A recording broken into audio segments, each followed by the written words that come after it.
Already পেঁয়াজের দাম কমতে শুরু করেছে। আশা করি আলুর দামও শীঘ্রই নেমে আসবে।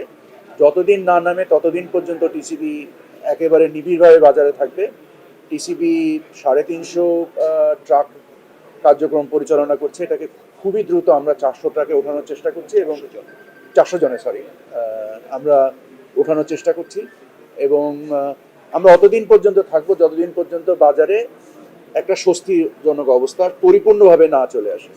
সেটা ডিমের বাজারে এসছে, পেঁয়াজের বাজারে আসবে আসবে বলে আমরা আশা করছি, আলুর বাজারেও আসবে বলে আমরা আশা করছি, তেলের বাজারও আমরা চেষ্টা করছি যতটুকু সম্ভব আন্তর্জাতিক বাজারের পরিস্থিতিকে মেনে নিয়ে আমরা এটাকে সহনশীল করার জন্য। আপনারা জানেন যে সামগ্রিকভাবে জাতীয় রাজস্ব বোর্ডের সহায়তায় আমরা বিভিন্ন পণ্যের শুল্ক কর হ্রাস করেছি এবং বাণিজ্য সহজীকরণ করার জন্য আমরা এখন চেম্বারে বসবো এবং বোঝার চেষ্টা করব ওনাদের সমস্যা কি আছে।